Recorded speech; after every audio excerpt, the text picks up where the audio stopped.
Cette molécule, c'est une molécule qui est appelée squelette mentane. Le squelette mentane, c'est ce cycle qui contient 6 carbones. Cela ne vous dit rien, mais sachez que cette molécule pourrait vous rendre bien des services dans le futur. Elle provient de notre terroir, de la menthe sauvage, sous-espèce insularis. Ses propriétés sont tellement remarquables qu'elles suscitent même l'intérêt des Japonais.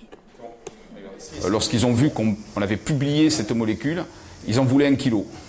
On n'a pas pu leur fournir cette molécule. Nous, on voulait d'abord essayer de valider toutes les propriétés antibactériennes, antifongiques.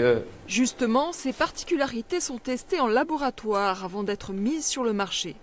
Pour l'instant, la menthe sous-espèce insularis se montre efficace face au Candida albicans, un champignon que l'on trouve dans les muqueuses humaines. L'huile essentielle de cette menthe lutte aussi contre les bactéries. Par exemple, sur cette boîte-là, il n'y a absolument aucune activité. On voit très bien que la bactérie a pu pousser sur la totalité du milieu de culture. Et en revanche, sur celle-ci, on voit bien un diamètre d'inhibition, un disque d'inhibition autour du petit disque papier imprégné avec l'huile essentielle.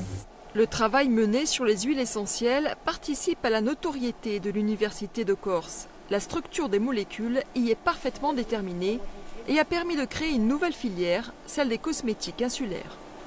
Sous cette étagère sont regroupés 25 ans de thèses qui ont été soutenues à l'Université de Corse et qui traitent des huiles essentielles de toutes les plantes de Corse. Parmi les étudiants, certains ont fait leur chemin. Marc Cortichiat, qui est maintenant un parfumeur réputé. Et là, c'est une solution qui date de quand? Créateur d'une célèbre ligne de parfums, Marc Cortichiato est passé de la théorie scientifique à la pratique. Ces parfums très complexes ont déjà décroché plusieurs prix. Ces fragrances à succès contiennent notamment du lentisque et de l'immortel corse. Les deux fondamentaux de cette parfumerie, c'est d'une part la spiritualité, donc c'était le message envoyé aux dieux à travers le parfum, et l'érotisme, puisqu'on a toujours voulu plaire grâce au parfum.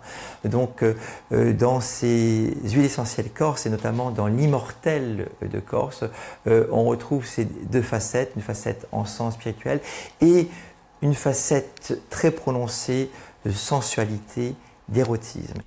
Selon ce spécialiste des essences, le potentiel existe pour développer la parfumerie en Corse.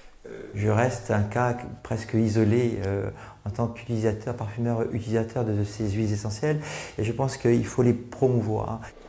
Grâce aux recherches scientifiques, la production et l'utilisation des huiles essentielles dans les produits insulaires génèrent chaque année 2 millions d'euros de chiffre d'affaires.